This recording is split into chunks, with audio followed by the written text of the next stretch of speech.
Right, what an end to a test series that was, what an end to a test match that was, and it's all squares. India and England have finished off a memorable test series, the inaugural Tendulkar Anderson Trophy, and there's not much of a debate that neither of the two sides deserved to be on the losing side. Well, 2-all, and two cricketing powerhouses going at each other for 5 test matches. It was gruesome and it was a tug of war. Two countries with a very proud cricketing history. One country's creation, another country's obsession, and it was just fitting to see Test cricket at its absolute peak. It was pure cinema, you would have to say, in the 5th day at the Oval. It shouldn't have been on day 5 at the Oval. A result could have been possible yesterday, but due to rain, as they say, but it's God's plan, it's God's script, and you could not have written a better script. And you could not have written a better script for Shubman Gill, the captain, in his inaugural test series, in his inaugural tour as captain. Just how much of a responsibility was given to his shoulders. Remember, India came into England with two of their most iconic superstars, their biggest two names, Virat Kohli and Rohit Sharma, missing out, or rather hung their boots before the test series. It was a massive blow, and we as cricket fans and the whole cricketing fraternity did not know in which direction was Team India going. We knew Gautam Gambhir had a plan, had a mission, had a vision with Shubman Gill, but remember, his first task was a massive hurdle. It was like a mountain to climb. It was a tour to England, a 5 test series tour to England, and there was a lot of eyebrows raised, there was a lot of question marks. No one really gave Team India a chance to actually even compete, forget about winning or even leveling the series.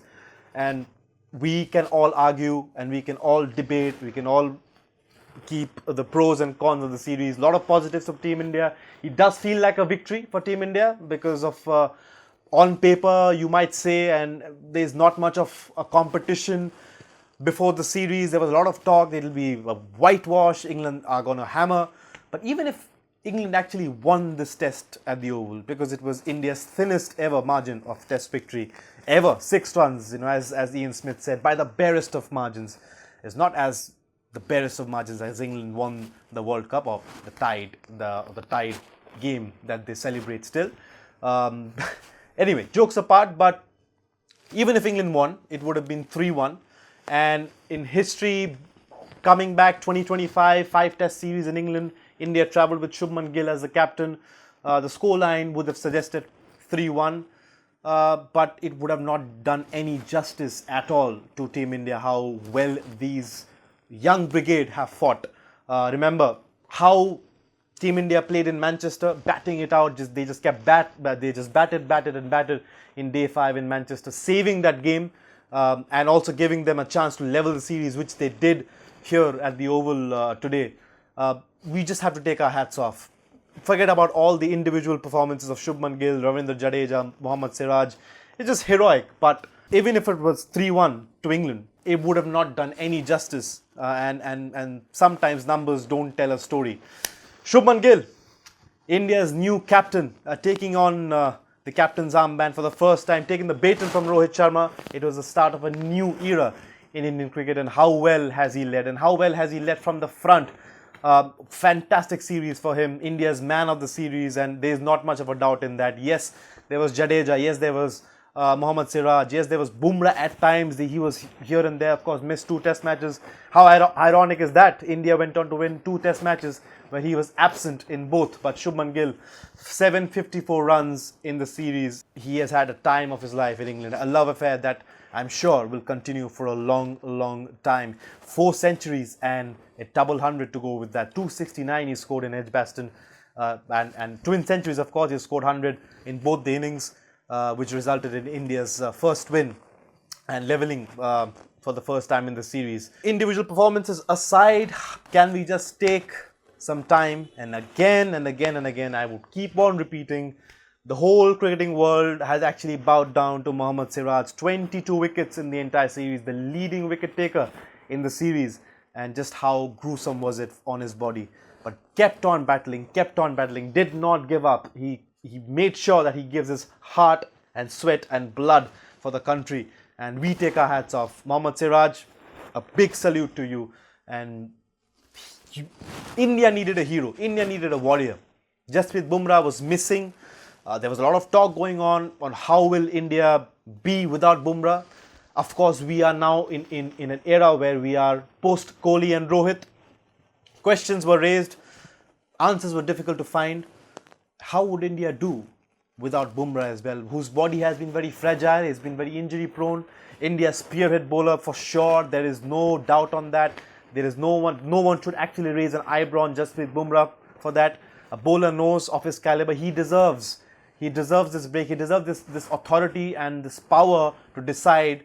Of course, there'll be all the naysayers saying when you're playing for the country, you cannot do that in a team sport.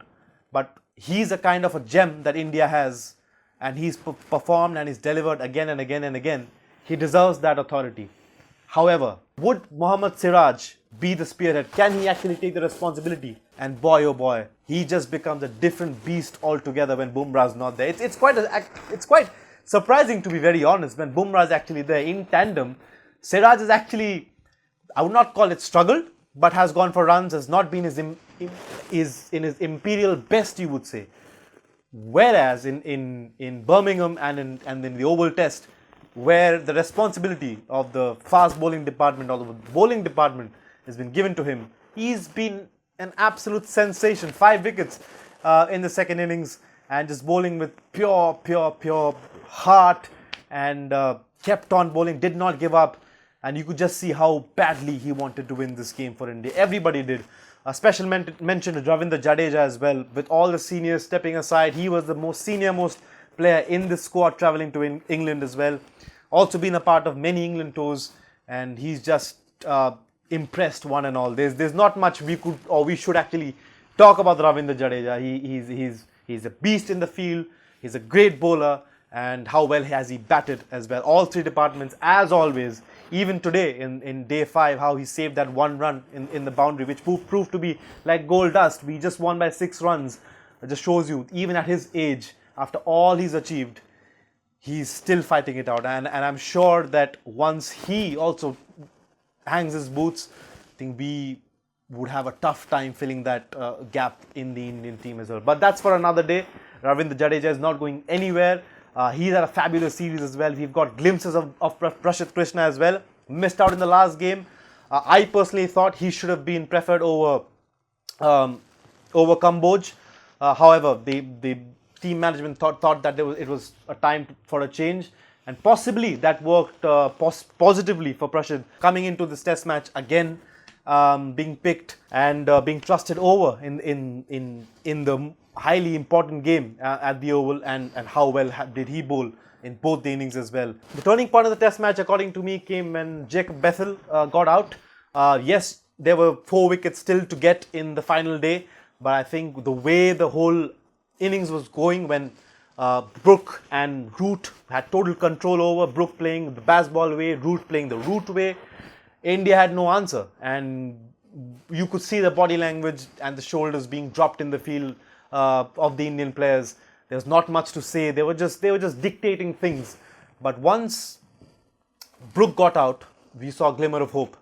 But then when we saw Bethel got out, it was, you would say, a risky shot, and inexperience came into play as well. Questions will be raised on baseball, because that was the baseball approach.